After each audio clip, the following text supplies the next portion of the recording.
Have you ever wanted to start your own podcast? I record and publish podcasts on a platform called Spotify for Podcasters, and I absolutely love it. Essentially, you can upload from your phone or computer, and it distributes to every platform that plays podcasts. They support video podcasts, and you can make money on the platform with ads or even podcast subscriptions, something that has made my life so much easier as a podcaster. So if you're interested, I highly recommend you give it a try. You can download the Spotify for Podcast app, or go to spotify.com/podcasters to get started on your podcast today.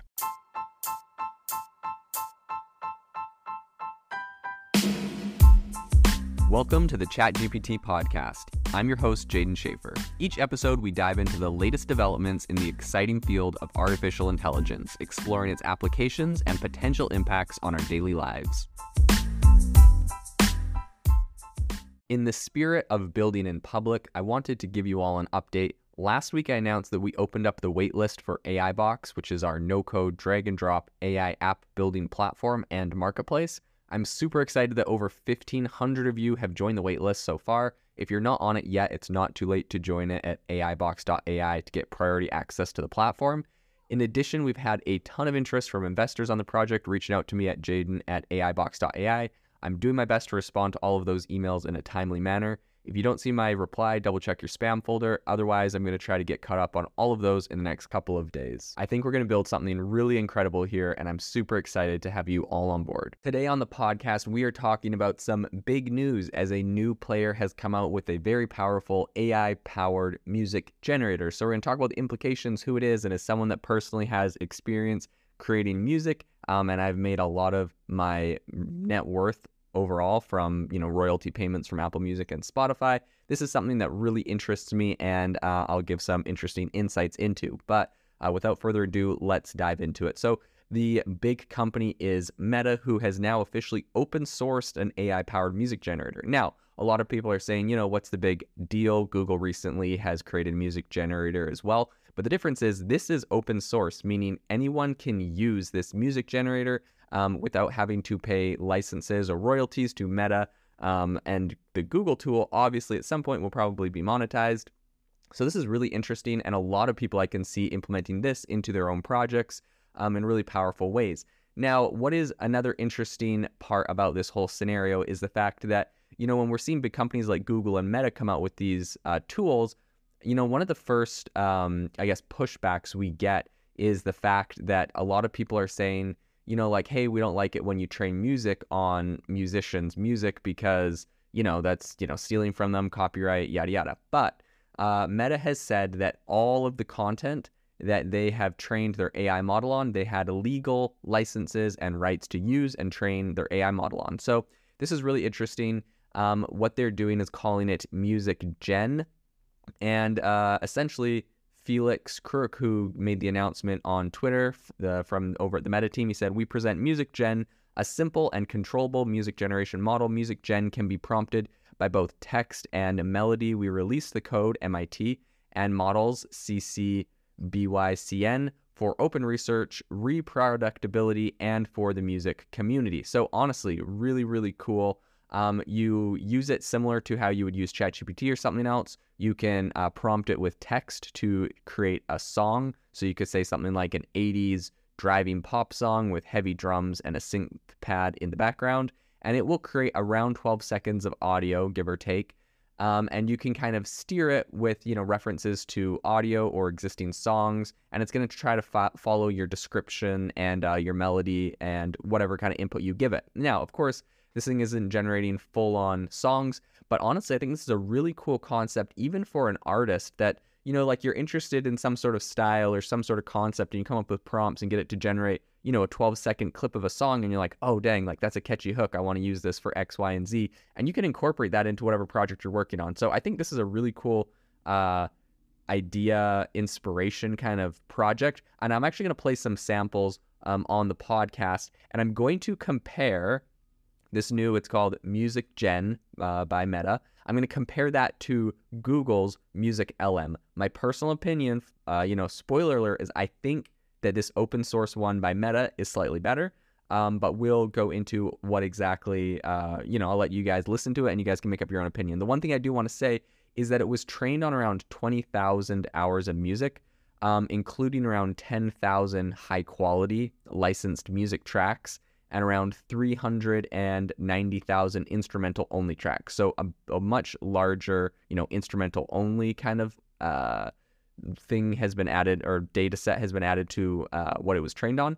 And it's interesting because they actually got this from Shutterstock and Pond 5. So sources that like literally anyone could go and use to train, which I actually think this is really cool. Using something like Shutterstock or Pond 5, or I'd be curious to see what the rules over like Audio Jungle would be. But like, for example, if you had enough money, you don't have to go and kind of like schmooze and convince some sort of audio-based company to, sell you rights to their data to train an AI model on. You can literally just go to these marketplaces and buy a lot of this content if they have the right licensing set up and use it, which I think is really interesting. So the company has not provided the code it used to train the model, but it has made available pre-trained models that anyone with the right hardware, so pretty much just a GPU with around 16 gigabytes of memory, can run. So obviously Meta isn't just giving you, the access to how they did this, but they're saying, hey, here's a model, we've trained it, and you can use it, open source, free for whatever you'd like. So how does it do? I think that is the question that everyone's asking right now.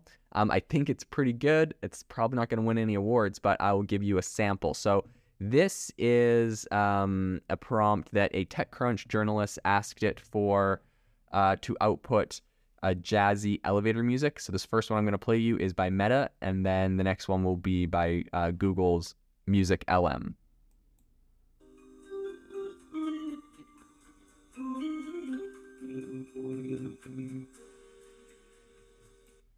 Okay, so that's jazzy elevator music. And then this one is by Google's Music LM.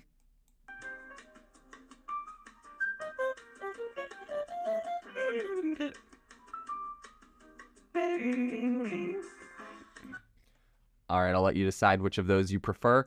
So next, they actually tried to give it a little bit more of a complicated prompt, and the prompt that they gave it was lo-fi slow BPM electro chill with organ samples. So this is how Music Gen did.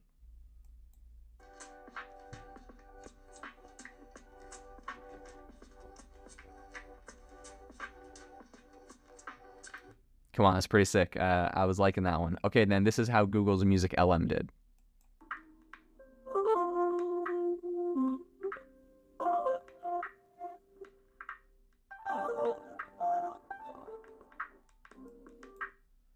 All right, not my favorite, but everyone's got their own opinion. So they then tried to switch things up a little bit, and they tried to get it to generate a piano song in the style of George Gershwin.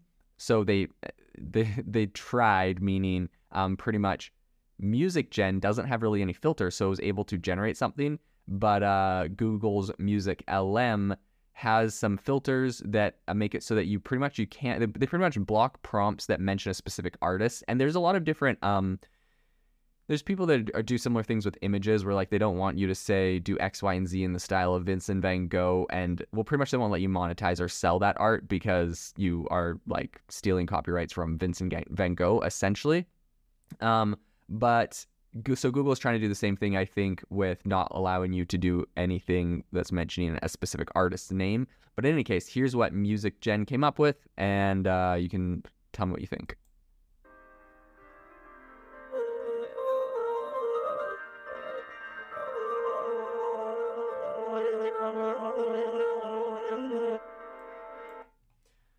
Pretty accurate.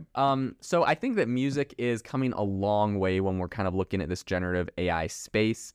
You can look at things like OpenAI's Jukebox as previous examples of, in my opinion, a terrible job done on AI music generation. I think that there's still a lot of different legal and ethical issues that they have to iron out and figure out. People are complaining that it is learning from the existing music produced by people. And even if those people are, selling their music on Shutterstock or something, I'm not sure exactly what the legalities or the licensing deals will have to be. So there's a lot of a lot of questions that are happening. A lot of different labels have been asking or litigating concerns around intellectual property concerns for deep fake music violations. There's been a whole bunch of viral, tracks lately where it's in the style of Drake or in the style of other famous artists. So I think it's going to be a long time before we really get some concrete laws and precedents set on those matters. A lot of different lawsuits making their way in the courts right now are going to impact how this music generating AI evolves into the future. Right now, you can generate 12-second clips that are kind of okay, decent, whatever, workable. You could use them to get some inspiration.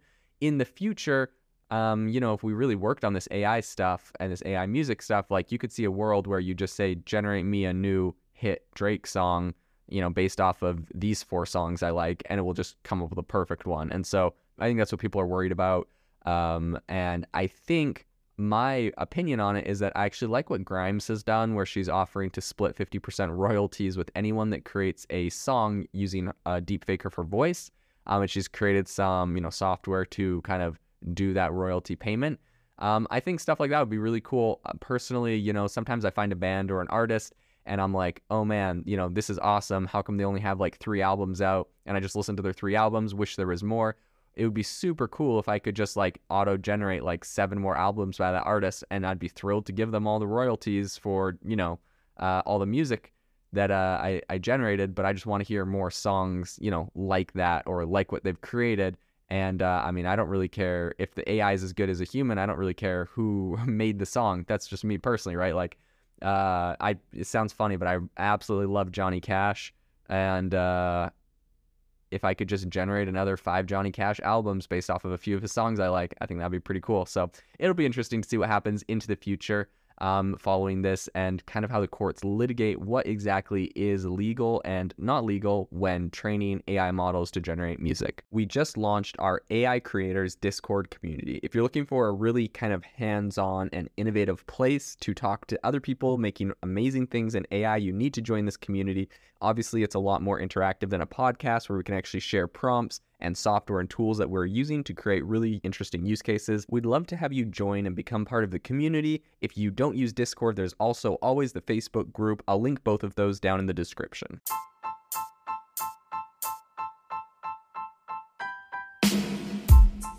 You've been listening to the ChatGPT podcast. Make sure to rate us wherever you listen to your podcasts, and have a fantastic week.